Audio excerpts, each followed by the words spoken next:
ሰላም እንዴት ቆያችሁ? የእኛ እይታ ፕሮግራም ተከታታዮች ዛሬ በትግራይ ክልል ወቅታዊ ሁኔታ እና የጀነራል ታደሰ ወረደ የስልጣን ጊዜ ቆይታ ዛሬ መጋቢት 30 ሲያበቃ ሊያበቃ የነበረውን ፌዴራል መንግስት ለአንድ ዓመት አራዝሞታል። በዚህ ጉዳይ ዙሪያ እናወራለን። ቆይታውም ምን አይነት ስራዎች እንደተከናወኑም እንዲሁም ደግሞ ከዚህ በኋላ ምን እንደሚጠበቅ ከሳቸው አንስተን የምንወያይበት ይሆናል። አዲስ ከሆናችሁ ሰብስክራይብ እንድታረጉ እንዲሁም ደግሞ ነባር ከሆናችሁ ላይክ፣ ሼር እንድታረጉ እንጠይቃችኋለን። እኔ ሰይድ አሊና ፍርቱና መንገሻ ዛሬም እንደተለመደው ተገኝተናል። እንዴት ቆየሽ? እንዴት ነህ? አለን እግዚአብሔር ይመስገን። አዎ ዛሬ እንግዲህ ጀነራል ታደሰ ወረደ ለአንድ ዓመት ተጨማሪ የስልጣን ጊዜያቸው ተራዝሟል። በዚህ ላይ የነበረው ቆይታስ እንዴት ነበረ? እንዲሁም አብሮ ማንሳት የምንፈልገው ነገር በተያያዥ በእነ ደብረጽዮን ቡድንስ ስልጣኑ ተቀባይነት አግኝቷል ወይ? ካላገኘስ ለምንድን ነው ያላገኘው የሚለውንም ለመዳሰስ እንወዳለን። እንግዲህ ዛሬ በጽህፈት ቤት በኩል ቀለል አድርገው ነው ለአንድ ዓመት እንደተራዘመ የገለጹት፣ በጠቅላይ ሚኒስትር ጽህፈት ቤት በኩል ማለት ነው። የስልጣን ጊዜያቸው እንዴት ነበረ? በልማት ዘርፍ፣ በሰላም ዘርፍ ያለውን ነገር ለመዳሰስ እንወዳለን። እናመሰግናለን። አብራችሁን ቆዩ። ያ አንቺ እንዳልሽው በሰላም ዘርፍ ብዙም የሚታይ ስራዎች አልተሰሩም። ሁላችንም የምናውቀውና ስንተች የነበረ ጉዳይ ነው። ግን በልማት በአግሪካልቸር እንዲሁም ደግሞ በኢንዱስትሪ ዘርፍ ከዚህ በፊት ወድሞ የነበሩ በመስኖ በጦርነቱ ጊዜ የወደሙ ንብረቶቹን መልሶ የመጠገን በግብርና ዘርፍ የተሰሩ ስራዎች አይተናል። በጣም አበረታች ስራዎች ተሰርተዋል። እንደሚታወቀው ሚዲያ ሲያራርጥ የነበረው የጦርነቱንና የጦርነት ስጋት ድባቡን ብቻ ስለነበር በአብዛኛው በዚህ ድባብ ልማት ተሸፍኖ ቆይቷል። ቢሆንም ግን አሁን እያየን ያለነው በስራ ፈጠራ፣ በግብርና እንዲሁም ደግሞ በመሰረተ ልማት መንገዶቹን በመጠገን አዳዲሶቹንም የመገንባት ስራዎች ላይ ተሰማርቶ እንደነበሩ ጀነራሉ አይተናል። ይሄ ደግሞ በጣም አበረታች የሆነ ጉዳይ ነው። ተስፋ ሰጪም ጉዳይ ነው።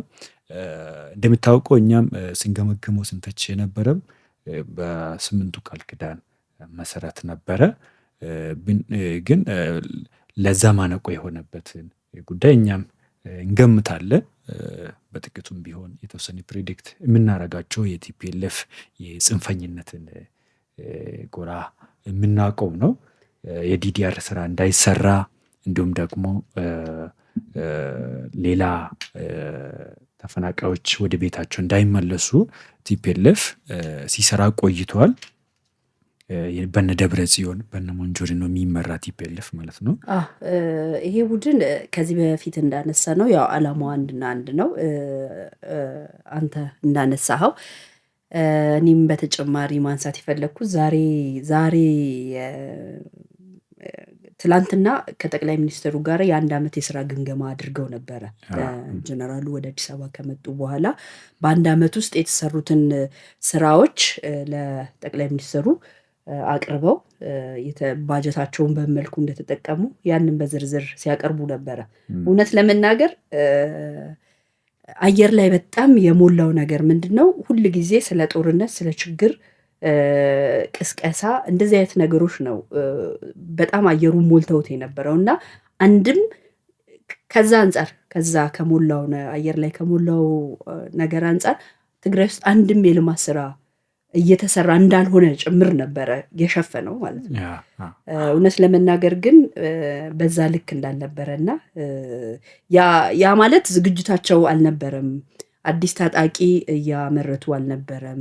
ባጀቱን ሞር ይሄ የክልሉን ሀብት ለጦርነት ዝግጅት አልተደረገም እያልን ሳይሆን ጎን ለጎን ጀነራሉ የተለያዩ ግብርና ላይ የሰሩት፣ ችግኝ ላይ የሰሩት፣ ይሄ የመሬት መሸርሸር ላይ የሰሩት፣ ጤና ላይ የሰሩት፣ የስራ ዕድል ፈጠራ ላይ የሰሩት፣ ትምህርት ላይ የሰሩት በርካታ ስራዎች አሉ። እነኚህ ስራዎች እንዳይታዩ ያደረገው የጽንፈኛው የደብረጽዮን ቡድን እንትን ነው፣ የጦርነት ዝግጅት ነው። ይሄ ቡድን እንግዲህ ዛሬም ያወጡት መግለጫ ነበረ ጀነራሉ ለስራ እንዲያግዛቸው። ልክ እንዳነሳሽው እነ ደብረጽዮን ቡድን አሁን የተራዘሙ ስልጣንም የማይቀበል ቡድን ነው። ከጦርነቱ በፊት የነበረው አስተዳደር እንዲመለስ ያ ማለት ደብረጽዮን ራሱ የትግራይ ክልል ፕሬዚዳንት ሆነው ራሳቸውን ለመሾም እና የመፈንቅለ መንግስት አይነት የክልል መፈንቅለ መንግስት ለማድረግ ዝግጅት እንዳላቸው ዞኖች ላይ እና የፌዴራል መንግስት የጨረቃ መንግስት ሲለው የነበረ ከጦርነቱ በፊት የነበረው የነ ደብረጽዮን መንግስት እንዲመለስ ወደ ቦታው እንዲመለስ ከስር ሲሰሩ ቆይተዋል። አሁንም ኢቭን ጀነራል ታደሰ ወረደ ለስራ ግምገማ ወደ አዲስ አበባ ባቀኑበት ወቅት ጀነራሉ ማያውቁትን ሹም ሽረት እያደረጉ ነው ያሉት። ወረዳ ከንቲባዎች እየቀያየሩ ነው ያሉት እና ከዚህ በፊት ለስራው ሲባል እና ስራውን ለማቃለል እና ለማሳለጥ ፈልጎ ጀነራሉ በራሳቸው ውክልና ሰጥቷቸው ለዞን አመራሮች ሰጥቷቸው እንደነበር ይታወቃል። እና እነሱ ያን ውክልና አሁን ለሌላ ለቲፒኤልኤፍ ለነ ሞንጆሪኖ እና ለነ ደብረጽዮን በሚመች መልኩ በዚህን ሰዓት ሹምሽሮችን እያደረጉ እንደሆነ ተነስቷል። ጀነራሉ ደግሞ ይሄን አይቶ ይሄን ሰምቶ ውሳኔው ትክክል እንዳልሆነ እና ኃላፊነት መውሰድ እንዳለባቸው እና እንደሚያስጠይቃቸው ማስጠንቀቂያ ተሰጥቷል ማለት ነው ከጀነራሉ። ከዚህ በኋላ ከቲፒኤልኤፍ ምን ይጠበቃል የሚለው ትልቅ ቦታን ይዟል። ሚዲያውን የሞላ እሱ ነው። ጀነራሉ የስልጣን እድሜያቸው ተራዝሟል። ከዚህ በኋላ ቲፒኤልኤፍ ምን አይነት ምላሽ ይሰጣል? ይቀበላል ወይስ እንደለመደው ጌታቸው ረዳ ላይ እንዳደረገው መልሶ ጀነራል ታደሰ ላይ ያደርጋሉ ወይ የሚለው ጉዳይ አሳሳቢ ሆኗል። ቢካውዝ ቲፒኤልኤፍ እንደምታወቀው ከሻቢያ ጋር በግልጽ እየሰራ ነው ያለው። ከዚህ በፊትም እንደምታስታውሺ ጀነራል ምግቤ ቀጥታ ንግግር ሲያደርግ ሻቢያ ወደ ትግራይ ክልል ገብቶ በጦርነት እንዲሳተፍና ፌዴራል መንግስት ላይ ውጊያ እንዲከፍት ጥሪ ያደረገበትም ጭምር የምናስታውስ ነው። ያን ጥምረት ማስቀረት አይፈልጉም ቲፒኤልኤፎች። የራሳቸው የሆነ የትግራይን ህዝብ ንብረት የሚዘርፉበት ሰንሰለት ስለሆነ እሱን ማስቀረት አይፈልጉም። ህልውናቸውም መቆየት የሚችል መስሎ አይታያቸውም። ከጦርነት ውጭም እንደማይቀበሉት እኛም እንገምታለን። የማይቀበሉት ከሆነ ምን ያረጋሉ፣ ምን አይነት እርምጃ ይወስዳሉ የሚለውን በጣም ግልጽ ነው። ጀነራሉ በስጋት እንዲቆዩ ለምንድን ነው የማይቀበሉት? አንቀበልም፣ ተቀባይነት አላገኘም። ያው በግልጽ እየሄዱበት ነው የራሳቸውን በየዞኑ በየወረዳው ልክ አቶ ጌታቸው ረዳ ባስወጡበት ጊዜ የራሳቸውን ሰው ሲመድቡ እንደነበረው አሁንም ዛሬም ያንን እያደረጉ ነው። ለምንድን ነው የማይቀበሉት የሚለውን ነገር ደግሞ ስናነሳ የሻቢያ መንግስት አቶ ኢሳያስ አፈወርቂ ጀነራሉን ብዙም አልፈለጉትም። ለምንድን ነው ያልፈለጉት ስንል በሚፈልጉት ልክ ወደ ጦርነት ሊገባላቸው አልቻለም። ወደ ጦርነቱ ሊገባላቸው አልቻለም። በዛ ምክንያት ይሄ ጽምዶ የሚለውን ነገር በሚፈልጉት ልክ ለማራመድ ትንሽ እንቅፋት የሆነባቸው ሰው ነው። ከዛ አንጻር ብዙም ተቀባይነት የለውም በእነሱ በኩል ማለት ነው ጀነራሉ። ሌላው ነገር ምንድነው? አንደኛ ጦርነቱን በደንብ በሚፈልጉት ልክ እያራመደላቸው አይደለም፣ እንቅፋት ሆኖባቸዋል። ሁለተኛው ነገር ደግሞ እቺ የምትታየውን ተስፋ የልማት ስራ እንኳን እየሰራ ነው። ሰው ደግሞ ልማት ከተሰራ፣ የስራ አጥነት ከቀነሰ፣ ጤና ላይ ግብርና ላይ እንቅስቃሴ ካለ ሰው ወደ ፊቱን ወደዛ ወደ ልማት ያዞራል። ሰላምንም በጣም ያው ምንም ሰላም የምትደራደረው ነገር ስላልሆነ ይፈልገዋል። ከሚሰራላቸው ሰው ጋር ሊሳተፉ ነው። በዚህ ሰዓት ጀነራሉ የጊዜያዊ አስተዳደሩ በሚሰሩት ስራ የተወሰነ ሰዎች እየተከተሉት ነው። ኢዝሊ እንደ ጌታቸው ረዳ አውጥተው የሚጥሉት አይነት ሰው አይደለም። ስለነበሩ ወታደርም ስለነበሩ አካሄዳቸውን ያውቃሉ። እኛ እንደውም ብዙ ጊዜ ከነሱ ጋራ ያበሩና በአግባቡ እየሰሩ እንዳልሆነ ነበረ የብዙ ሰው እሳቤ። ግን ትክክለኛው ነገር ምንድነው? ስራቸውን እየሰሩ ይሄ የልማት ስራውን እየሰራ ዞሮ ዞሮ ደግሞ ከነሱ ጋር እንቅፋት እንዳይሆኑበት ጭምር የተወሰነ ተመሳስሎ የኖረበትም ጊዜ ይመስላል። አሁን 1 ዓመት ያለፈው ጊዜ በዛ ሁኔታ ያለፉ ነው የሚመስለው። እንግዲህ ስልጣኑን ያልተቀበሉት ሞር ለህዝቡ ምሰራ ከሆነ ሞር ተቀባይነት እያገኘ ትሄዳለህ። የነሱ የጦርነት እንቅስቃሴ ደግሞ እየተገደበ ይሄዳል። ያ ስጋት ስላለባቸው የፕሪቶሪያ ሰላም ስምምነት ፈርሷል። ስለፈረሰ የቀድሞ ከጦርነት በፊት የነበረው አስተዳደር ይመለስ ወደሚለው ነው እየመጡ ያሉት። ሻዕቢያም አይተሽ ከሆነ ሻዕቢያ ትግራይ ክልል ልማት እንዲሰራ አይፈልግም። አሁን የጄኔራሉ አንዱ ጥበብ ነው ብዬ እኔ ያየሁት ቲፒኤልኤፍ የራሱን ታጣቂ እያሰለጠነ ባለበት እነሱንም አይወቅስም፣ ሌላ ነገርም አያደርግም። ግን የራሱን ልማት እርሻውን የተበጀተውን ባጀት ይዞ ለልማት ማዋል ያለበትን ወደ ልማት እየቀየረ እና ልማት እየሰራ እንደነበር አይተናል። ይሄ ትልቅ ጥበብ ነው። አንድ ሌላ ጽንፈኛ ባለበት በመንግስት ደረጃ የሚንቀሳቀስ አይነት ጽንፈኛ ባለበት መንግስት የሽብርተኝነት አይነት እኮ የጽንፈኛው የህወሓት ቡድን ስራ በዛ ልክ ነው የሚንቀሳቀሱት። አቅማቸውም ከፍ ያለ ነው። በጥቂቱም ቢሆን በዛ ልክ ልማት ላይ መሰማረት በጣም አሪፍ ነገር ነው። ሪፖርቱን አይተሽ ከሆነ በጣም አበረታች የሆነ ነገር ነው። አሁን የቲፒኤልኤፍ ስጋትም የትግራይን ክልል ሙሉ በሙሉ የልማት ቀጠና ሳይሆን የስጋት ቀጠና የማድረግ ስራ ነው። ሻዕቢያም ይህን ይፈልጋል። ሙሉ በሙሉ ህዝቡ ከልማት ወጥቶ ወደ ጦርነት ስጋት ከገባ የዛኔ የቀሩ ልጆችን ይሰጣል፣ አስፈላጊ ሲንቆቹን ያቃብላል። የዛኔ በሙሉ አቅማቸው ወደ የሚፈልጉት አይነት አቅጣጫ ለመሄድ ማጥቃት የሚሉትን አካል ለማጥቃት ያግዛቸዋል። ጄኔራሉ አሁን ይህን ያገደባቸው ነው የሚመስለው።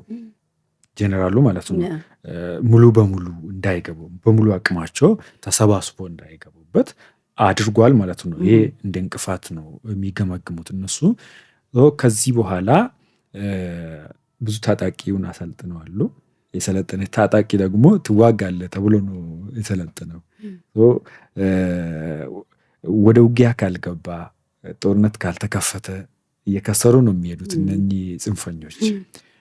ጄኔራሉ ደግሞ ልማት እንዲሰሩ ደግሞ ከፌዴራል መንግስት እውቅና አግኝተዋሉ። ለ1 ዓመት ቆይት አሁንም ልማቱን አስቀጥል፣ የተቻለን አድርግ ተብሎ ነው ኃላፊነት የወሰዱት። ከዚህ በኋላ አሁን እኛ ማንሳት የሚፈልገው ምን አይነት መፍትሄ ቢገኝለት ነው ክልሉ በሙሉ አቅሙ ወደ ልማት ሊገባ የሚችለው የሚለው ላይ የተወሰነ አንዳንድ ነገሮችን ማንሳት እንችላለን። እውነት ነው። ትግራይ ሙሉ በሙሉ ወደ ሰላም እንድትመጣ ይሄ ጽንፈኛ ቡድን የተወሰነ መጥፋት መቻል አለበት ብለን እናምናለን። ጽንፈኝነት በራሱ ለህዝቡም ለሀገሪቱም ጠቃሚ ስላልሆነ ማለት ነው። ሌላው ይሄ ጽምዶ ብለው የጀመሩትም ነገር ከሌላ ሀገር ጋራ ኢትዮጵያ የባህር በር እንዳታገኝ እንቅፋት ከሚሆኑ ሀገራት ጋራ ያላቸው ግንኙነቱም መበጣጠስ መቻል አለበት። የፕሪቶሪያ ሰላም ስምምነት ትግራይን ለትግራይ ብቻ መተው ሳይሆን ፌዴራል መንግስትም ኢንቮልቭ የሚያደርግበት የተስማሙት ስምምነት አለ። በዛ ስምምነት መሰረት የፌዴራል መንግስትም የራሱን ገብቶ አስተዳዳሪው ፓርት ላይ የራሱን ድርሻ ቢወጣ የተወሰነ የነ ደብረጽዮንን ጫና ከጀነራሉ ላይ የመቀነስ ነገር ይኖራል። አንደኛው እሱን ነው እኔ እንደ መፍትሄ ብዬ ማስበው። ሌላው ደግሞ መከላከያ ዳር ድንበሩን የኢትዮጵያ ሉዓላዊነቷን የመጠበቅ ህዝቡን የመጠበቅ ብቸኛ ኃላፊነት ያለው መከላከያ ሰራዊታችን ነው። መከላከያ ሰራዊታችን ወደ ትግራይ ቢገባ ከኤርትራ በኩል ያለውን ግንኙነት ቢበጣጠሰውና የትግራይም ህዝብ ሰላም ቢሆን አሁን እንግዲህ ባለን መረጃ በድንበር አካባቢ በጣም ኢቭን ከዚህ ሳምንት ነው በቪዲዮ ጭምር ሲዘዋወር ነበረ የሻዕቢያ ወታደሮች በግዳጅ የትግራይን ወጣቶች ለውትድርና ህወሓትን እምቢ ሲሉ የሻዕቢያ ወታደር ገብቶ እየቀጠቀጠ እየለቀመ የትግራይን ወጣት እየወሰዱ ያሉ ቪዲዮዎች እየወጡ ነው። ይሄ የህዝብ ስቃይ የፌዴራሉ መንግስት ይመለከታል። እንግዲህ በቀጥተኝነት ዳር ድንበርን መጠበቅ፣ ህዝብን መጠበቅ የመከላከያ ሰራዊት ስለሆነ ወደ ክልሉ ገብቶ እኔ በዚህ አጋጣሚ ጀነራል ታደሰ ወረደ የኢትዮጵያ መከላከያ ሰራዊት ወደ ክልሉ ገብቶ ወደ ነበረው ሁኔታውን አመቻችቶ ገብቶ ሲጀመር ማመቻቸትም ከሱ አይጠበቅም። ሰራዊቱ ዳር ድንበሩን የመጠበቅ ሙሉ መብት አለው። ኃላፊነቱም ጭምር ነው። ትንኮሳ እንዳይፈጸም የተወሰነ ከቨሬጅ ቢያደርግና ቢገባና ያ በዛ በኩል ያለው ነገር ቢበጣጠስ እና እገዛ ፌዴራል መንግስት ቢያደርግ አሁን የጀመረውን የልማት ስራዎች በተሻለ ሁኔታ ያስኬዳል ብዬ አምናለሁ። አሁን ባለው ጀነራል ታደሰ እሱና ጥቂት ከሱ ጋር ያሉ ለልማት ልባቸው ክፍት የሆነ ሰዎቹ ጋር ሆኖ ነው ይሄን ልማት የሰራው እንጂ ብቻውን አይደለም። ከዚህ በላይ ልማት እንዲፋጠንና ከዚህ በላይ በዛ አድርጎ ለመስራት የፌዴራል መንግስት ቀጥታ ፊዚካሊ እዛ ተገኝቶ ልክ እንዳልሽው መከላከያ ሰራዊት ወደ ካምፑ ቢመለስ ከሻዕቢያ ጋር ያለው ግንኙነት ከአልቡራን ጋር ያለውን ሱዳኑን ጦር የሚመራ ሰውዬ ከሱ ጋር ያለውን ግንኙነት ቢያቋርጥ፣ በተለይ ድንበሮቹ ክፍት ስለሆኑ ህገወጥ የሰዎች ዝውውርና ህገወጥ ማዕድናትን በድንበሮቹ እያለፉ ለህዝቡ ጥቅም የማይውሉ ጀነራል የሚባሉ ሰዎች ጽንፈኛውን የሚመሩ አካላቶች ብቻ የሚጠቀሙት ንብረት ማቆም ቢቻል በቀላሉ ፕሬዝዳንቱም ደግሞ ልማት ላይ ሙሉ ትኩረታቸውን ማድረግ ይችላሉ። አሁን በጣም አሳሳቢ ስራ የሚሆንባቸው የተቀመጠ ቃል ኪዳን ለብቻቸውን መፈጸም አይችሉም። በጣም ቲፒኤልኤፍን ስንወስድ ደግሞ በጣም ስር የሰደደ ዝም ብሎ ቡድን አይደለም፣ የታጠቀ ነው። በጣም ዘመናዊ ጦር መሳሪያን ለመታጠቅም ደግሞ ብዙ እንቅስቃሴ ሲያደርግ የነበረ ቡድን ነው እና መንግስትን ይቆጣጠራለሁ ብሎ አልሞ የተነሳም ቡድን ነው። ቀላል ቡድን አይደለም። ከክልሉም በላይ የፌዴራል መንግስቱን መቀመጫ ወንበር የሚፈልግ 27 ዓመታትን ኢትዮጵያ በገዛ ሰዓት በጣም ገንዘብ ያካበተ ከተለያዩ አገራት ጋር የነበረው የጥቅም ትስስሮችን ጭምር ያለ ሎቢ መስራት የሚችል ነው። በዛ ደረጃ የምናሳንሰው ሳይሆን አሁን ተሰባብሮ ነው እንጂ ትልቅ ቡድን የነበረ ነው እና ይሄንን ተጠናክሮ ወደ ሰላም ወደ ልማትም መምጣት የሚቻለው እንግዲህ የፌዴራል መንግስት የራሱን ድርሻ በደንብ ቢወጣ እና ቢያግዝ፣ ሰራዊቱም ቅድም እንዳልነው ወደ ክልሉ ቢገባ የሚል ሀሳብ ነው ያለን እኛ እና እኔ በእውነት ነው የምልህ አልጠበኩም ትግራይ ላይ እንደዚህ አይነት የልማት ስራዎች እየተሰሩ ነው ብዬም ጠብቄ አላቅም። እሱ አሁንም ስልጣኑን እንግዲህ እንዲራዘም ያልፈለጉት ወደ ራሳቸው እንዲመጣ ያልፈለጉት ሙሉ በሙሉ ራሳቸው የሚመሩት ምንም እንቅፋት የሌለው ጦርነትና ሰላም አሳጥቶ ብጥብጥ ፈጥሮ ከቻሉ አሸንፈው መምጣት፣ ካልቻሉ ደግሞ እንግዲህ የራሳቸውን ትግራይ ትግርኝ ምናምን የሚሉትም ነገር አለ። ያንንም ሀገር ብሎ የመመስረት አይነት ሀሳብም አላቸው። የቲፒኤልኤፎች ሂልም አለ። እሱም ያንን የመበጥበጥ ስራ ነው እየሰሩ ያሉት። እሱ እንግዲህ ስልጣኑ ጥሩ ነው እሳቸው መቀጠላቸው። በተለይ የሀገራዊ ምክክር ኮሚሽን ሄዶ የትግራይን ህዝብ ቀጥታ ያለውን ሀሳብ እና አጀንዳ እንዲያቀብል ሁኔታው እንዲያመቻቹ ተልእኮ ተሰጥቷቸው ነበር እና እሱም ማድረግ አልቻሉም ነበረ። ከዛ የተነሳ በወኪሎቻቸው ሀሳቡን እንዲያቀርብ ተደርጎ ነበር የትግራይ ህዝብ። እንደዚህ አይነት ሽንፈቶች ባሉበት አሁን ከዚህ በኋላ ጀነራሉ በቁጭት ተነስቶ የሚገባቸውን ኃላፊነታቸውን በሚገባ ይወጣሉ ብለን ተስፋ እናደርጋለን። ሌላ ደግሞ 1 ወር ባልሞላ ጊዜ ውስጥ ኢትዮጵያ ምርጫ ታደርጋለች። እሱ ላይም ሜቢ በዚህ 2 ወር ባልሞላ ቀናት ውስጥ ሁኔታውን ለማመቻቸት ሊከብድ ይችላል። ትግራይ ክልል ላይ ሜቢ የተወሰነ ቀናትን ቢራዘም ለምርጫ ሁኔታውን ማመቻቸት አለባቸው። ይሄ ትልቅ የቤት ስራቸው መሆን አለበት። ምክንያቱም ህዝቡ እስካሁን ባልመረጠ አካላት ነው እየተመራ ያለው። የህዝቡን ስነ ልቦና የሚያውቁ የተረዱ በህዝብ ድምፅ እየመጡ ሰዎች አይደለም ህዝቡን እየጨቆኑ ያሉት እና ይሄ ጽንፈኝነትም እንዳይቀጥል በህዝብ ምርጫ የመጣ ቡድንና ግለሰብ ወደ ስልጣን ቢወጣ እፎይታን ያመጣል ብለን እናስባለን። የህዝቡን ፕሪዲክት የምናደርገው ቲፒኤልኤፍ የራሱን እርምጃ ሊወስድ ይችላል።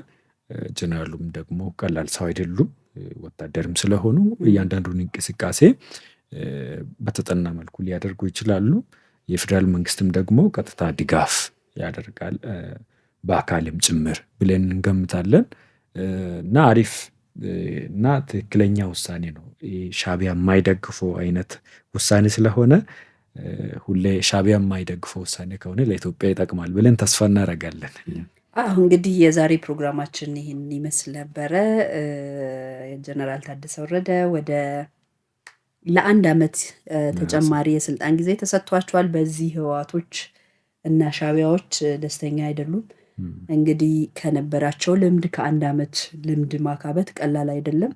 ለህዝቡ የሚጠቅም ስራ ይሰራሉ ብለን እናምናለን። ፌዴራል መንግስቱም የራሱን ድርሻ ተወጥቶ ወደ ሰላም ትግራይ ወደ ሰላምና ሞር ወደ ልማት ትወጣለች ብለን ተስፋ እናደርጋለን። የዛሬው ፕሮግራማችን ይህን ይመስል ነበር። ስላዳመጣችሁን እናመሰግናለን። የሳምንት ሰው ይበለን። መልካም ባይ